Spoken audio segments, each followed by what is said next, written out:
इस वीडियो में मैं आपको बताऊंगा कि आप इप्सम सॉल्ट या मैग्नीशियम सल्फेट को यूज करके अपने गार्डन के फूलों को कैसे सुंदर बना सकते हैं और साथ ही आपने जो अपने गार्डन में सब्जियां लगाई हैं उसको आप स्वादिष्ट कैसे कर सकते हैं।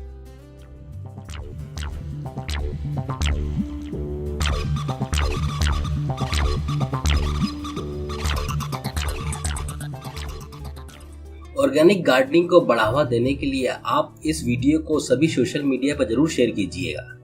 इससे पहले कि मैं बताऊं कि इप्सम सॉल्ट का प्रयोग करके आप अपने गार्डन के फूलों को ज्यादा सुंदर कैसे बना सकते हैं और आपने जो गार्डन में सब्जियां लगाई हैं उसको ज्यादा स्वादिष्ट कैसे बनाया जा सकता है, इससे पहले मेरी आपसे रिक्वेस्ट है कि आप इस चैनल को सब्सक्राइब कीजिए।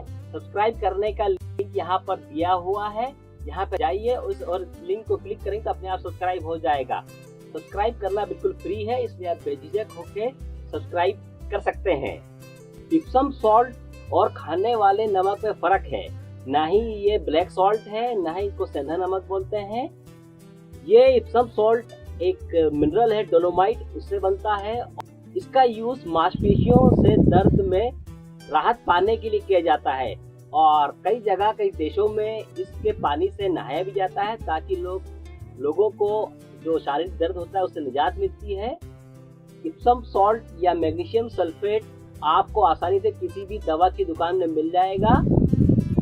चलिए तो अब मैं आपको बताता हूँ कि इप्सम सॉल्ट का गार्डनिंग में किस तरीके से आपको प्रयोग करना है। इप्सम सॉल्ट या मैग्नीशियम सल्फेट को अपने गार्डन में यूज करने के लिए आप 1 चम्मच इप्सम सॉल्ट या मैग्नीशियम सल्फेट ले लीजिए, उसको पानी में डाल दीजिए और साथ ही आप कोई एक माइल्ड शैम्पू या माइल्ड डिश वॉश लीजिए, उसकी कुछ बूंदें इसमें 1 या 2 बूंद जैसे मैं डाल रहा हूँ डाल दीजिए और इसको अच्छे से डिसॉल्व करने के बाद आप या तो इसको सीधे ही अपने गमले में या गार्डन में डाल सकते हैं या आप इसको किसी स्प्रे बोतल में लेकर पौधों के पत्तों में स्प्रे कर दीजिए। इसको आप दोनों तरीके से डालिए, पहले गमले में भी डाल दीजिए फिर किसी स्प्रे बोतल से उस गमले के पौधों के पत्तों में इसको स्प्रे कर दीजिए।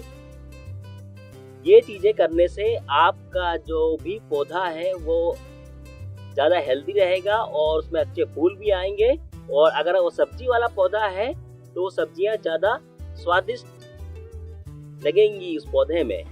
आप इसको 2 तरीके से इस्तेमाल कर सकते हैं, आप या सीधे गमले में डाल सकते हैं और आप इसको स्प्रे बोतल में लेकर सीधे ही पौधों के पत्तों में भी डाल सकते हैं।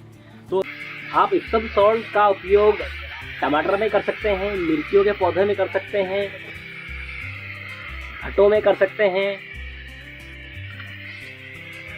फूलों में गुलाब में कर सकते हैं, गुलदावड़ी में कर सकते हैं और अन्य जो भी चटक रंग वाले फूल हैं आप उनमें इप्सम सॉल्ट का स्प्रे भी कर सकते हैं और सीधे इनको गमले में दे भी सकते हैं। इप्सम सॉल्ट का गार्डन में यूज करने से अगर आप फूलों में करेंगे तो इसका रंग है जो फूलों का बहुत अच्छा खिला खिला आएगा और अगर आप सब्जियों वाले पौधे में करेंगे तो इससे उन सब्जियों का स्वाद और बढ़ जाएगा। जब आप उन सब्जियों को खाएंगे तो आप खुद ही उसमें फर्क महसूस करेंगे। इप्सम सॉल्ट से फूलों को ज्यादा सुंदर बनाने का तरीका और सब्जियों को ज्यादा स्वादिष्ट खाने वाला बनाने वाला तरीका आपको कैसा लगा, इस वीडियो को लाइक कीजिएगा। साथ ही अन्य ऑर्गेनिक या कंटेनर गार्डनिंग करने वालों से इस वीडियो को शेयर जरूर कीजिए और हाँ, इस चैनल को सब्सक्राइब करना ना भूलिए। ये वीडियो देखने के लिए धन्यवाद। फिर मिलेंगे इसी चैनल पर किसी नई जानकारी के साथ, तब तक के लिए आप गार्डनिंग करते रहिए।